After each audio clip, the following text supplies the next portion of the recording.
everybody, this is day 14 of our reading, and today we're reading Job 38 through 42.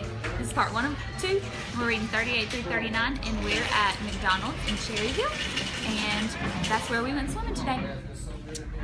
Then the Lord answered Job out of the storm. He said, "Who is this that darkens my counsel with words without knowledge? Brace yourself like a man. I will question you, and you shall answer me. Where were you when I laid the earth's foundation? Tell me if you understand. Who marked off its dimensions? Surely you know. Who stretched a measuring line across it? On what were its footings set? Or who laid its cornerstone? While the morning stars sang together and all the angels shouted for joy. Who shut up the sea behind doors when it burst forth from the womb?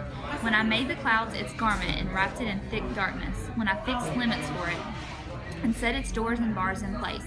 When I said, this far you may come and no farther. Here is where your proud waves halt. Have you ever given orders to the morning, or shown the dawn its place, that I might take the earth by the edges and shake the wicked out of it? The earth takes shape like clay under a seal. Its features stand out like those of a garment. The wicked are denied their light, and their upraised arm is broken.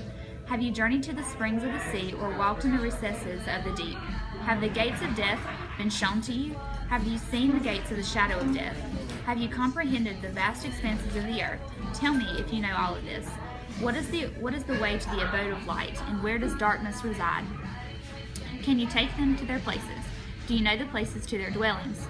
Surely you know, for you are already born. You have lived so many years. Have you entered the storehouses of the snow, or seen the storehouses of the hail, which are reserved for times of trouble, for days of war and battle? What is the way to the place where the lightning is dispersed, or the place where the east winds are scattered over the earth? Who cuts a channel for the torrents of rain, and a path for the thunderstorm? To water a land where no man lives, a desert with no one in it, to satisfy a desolate wasteland, and make it sprout with grass. Does the rain have a father? Who fathers the drops of dew? For whose womb comes the ice? Who gives birth to the frost from the heavens, when the waters become hard as stone, when the surface of the deep is frozen? Can you bind the beautiful Pleiades? Can you loose the cords of Orion? Can you bring forth the constellations in their seasons, or lead out the bear with its cubs? Do you know the laws of the heavens? Can you set up God's dominion over the earth? Can you raise your voice to the clouds and cover yourself with a flood of water? Do you send the lightning bolts on their way? Do they report to you? Here we are. Who endowed the heart with wisdom, or gave understanding to the mind? Who has the wisdom to count the clouds?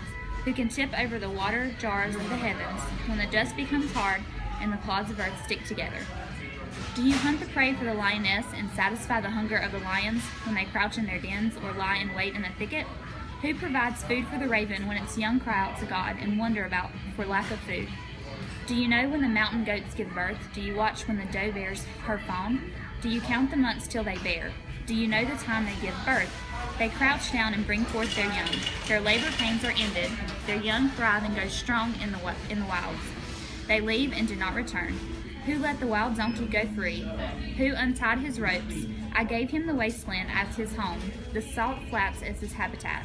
He laughs at the commotion in the town. He does not hear a driver's shout. He ranges the hills for his pasture and searches for any green thing. Will the wild ox consent to serve you? Will he stay by your manger at night? Can you hold him to the furrow with a harness? Will he till the valleys behind you? Will you rely on him for his great strength? Will you leave your heavy work to him? Can you trust him to bring in your grain and gather it to your threshing floor? The wings of the ostrich flap joyfully, but they cannot compare with the pinions and feathers of the stork. She lays her eggs on the ground and lets them warm in the sand, unmindful that a foot may crush them, that some wild animal may trample them. She treats her young harshly, as if they were not hers. She cares not that her labor was in vain, for God did not endow her with wisdom, or give her a share of good sense. Yet when she spreads her feathers to run, she laughs at horse and rider. Do you give the horse his strength, or clothe his neck with a flowing mane?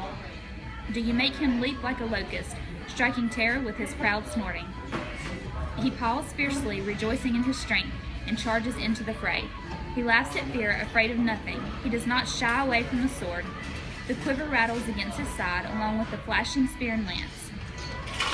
In frenzied excitement, he eats up the ground. He cannot stand still when the trumpet sounds. At the blast of the trumpet he snorts. Aha! He catches the scent of battle from afar, the shout of commanders and the battle cry. Does the hawk take flight by your wisdom and spread his wings toward the south? Does the eagle soar at your command and build his nest on high? He dwells in a cliff and stays there at night, a rocky crag is his stronghold. From there he seeks out his food, his eyes detect it from afar. His young ones feast on blood, where the slain are, there is he.